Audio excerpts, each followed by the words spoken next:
بسم اللہ الرحمن الرحیم۔ بسم اللہ الرحمن الرحیم۔ السلام علیکم ورحمۃ اللہ وبرکاتہ۔ مٹھی بھر چینی پر سورہ قدر کا وظیفہ۔ آج ہم کوشش کریں گے کہ وظائف ان حکمت چینل کے توسط سے اس کا پراپر اور جامع جواب دیا جائے۔ معزز ناظرین، ایسی خوبصورت ویڈیوز ہم آپ کے لیے وقتاً فوقتاً پیش کرتے رہتے ہیں۔ اگر آپ چاہتے ہیں کہ ان ویڈیوز کی اپڈیٹ آپ تک پہنچتی رہیں تو نیچے دیے گئے سرخ بٹن کو کلک کر کے چینل کو سبسکرائب کر لیں اور بیل نوٹیفیکیشن آن کر لیں تاکہ آنے والے ہر ویڈیوز کی اپڈیٹ آپ تک پہنچتی رہے۔ ایک دفعہ مل کر پیارے آقا صلی اللہ علیہ وسلم پر درود شریف پیش کر لیجئے۔ اللہم صلی علی محمد وعلی آل محمد کما صلیت علی ابراہیم وعلی آل ابراہیم انک حمید مجید۔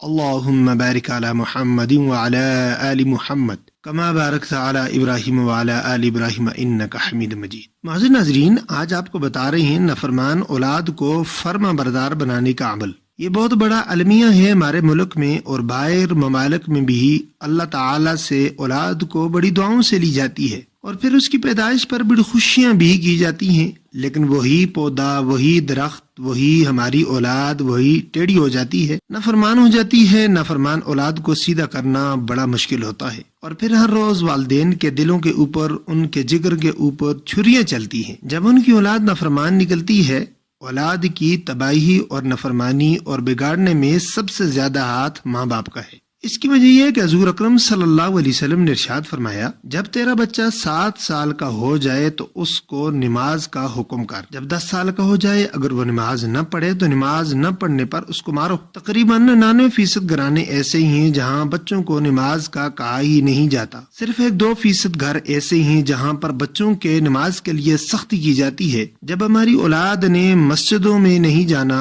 امام مسجد کے پاس نہیں بیٹھنا، کسی نیک بندے کی صحبت اختیار نہیں کرنی ہے، تو پھر والدین کا ادب انسان کے دل و دماغ پر کہاں سے پیدا ہوگا؟ مثال کے طور پر کپڑے کی دکان سے آپ کو کپڑا ملے گا، سونے کی دکان سے آپ کو سونا ملے گا، فروٹ کی دکان سے آپ کو فروٹ ملے گا۔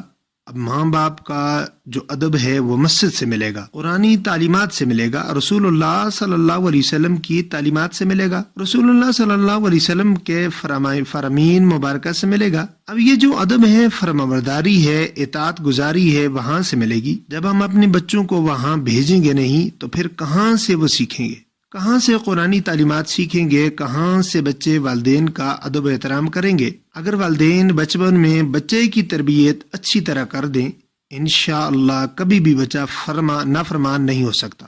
اگر خدا نخواستہ ہم سے یہ غلطی ہو جائے، ہمارے بچے نافرمان ہو گئے، ہمارے کہنے سننے پر نہیں آتے، تب آپ ایسا کریں کہ 30ویں پارے میں سورۃ القدر آتی ہے، آپ سورہ قدر کو 21 مرتبہ پڑھ کر پانی یا کسی بھی میٹھی چیز پر دم کر کے اپنے نافرمان بچے کو 21 دن تک مسلسل کھلائیں بغیر کسی ناغے کے۔ انشاءاللہ اللہ کے فضل و کرم سے آپ کو ضرور فائدہ ہوگا۔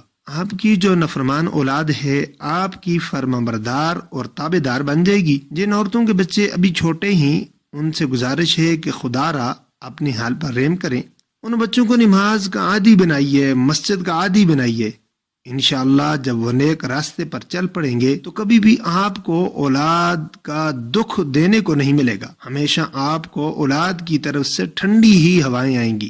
معزز ناظرین، یہ تھا آج کا عمل وظیفہ۔ امید کرتے ہیں کہ آپ اس سے فائدہ اٹھائیں گے۔ اگر ویڈیو اچھی لگے تو لائک کر لیجئے اور صدقہ جاریہ سمجھ کر شیئر کر دیجئے اور اپنے چینل وظائف ان حکمت کو سبسکرائب کر دیجئے۔ انشاءاللہ ملیں گے اگلی ویڈیو میں، تب تک کے لیے اجازت دیجئے۔ اللہ نگہبان۔ السلام علیکم ورحمۃ اللہ وبرکاتہ۔